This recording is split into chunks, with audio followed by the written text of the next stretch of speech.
Yes bye. चला काका आम्ही येतो, चाललो आता दिवाळी निमित्त गावाला. आता गावाला जातोय, 8-10 दिवस आता तिकडेच थांबणार आहे, मग येतो आम्ही इथं. चाललेत का? बरं बरं, सांभाळून जावा जरा बरं का.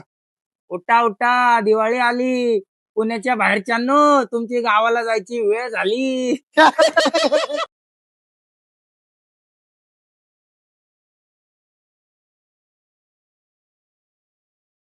का रे, असं का बोलला तू त्यांना?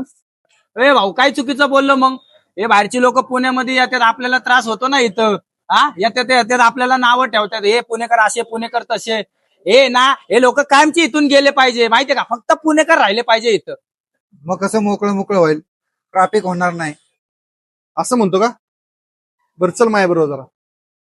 चल रे, कुठं नेतोय भाऊ, बघू चल. चल, हे बघ, याच त्या बिल्डिंगी एक वेळ अशी होती की या ठिकाणी 1 BHK ला भाडं 5,000 रुपये होतं.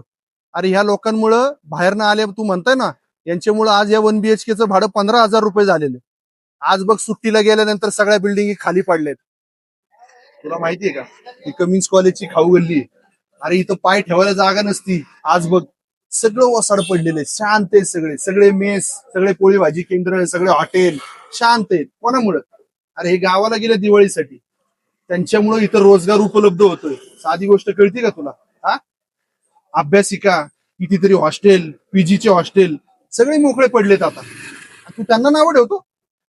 तर पुणेकरांनो, आपण ज्यांना नावं ठेवतोय, ज्यांना बाहेरचं म्हणतोय, ते बाहेरचे नाहीयेत, ते आपल्या राज्यातलेच आहेत. आणि त्यांच्यामुळं आज आपल्या इथं रोजगार उपलब्ध होतोय. ही गोष्ट आपण नाकारू शकत नाही. आणि आपण त्यांनाच नावं ठेवतोय, हे कितपत योग्य आहे? कमेंटमध्ये तुम्ही नक्की सांगा.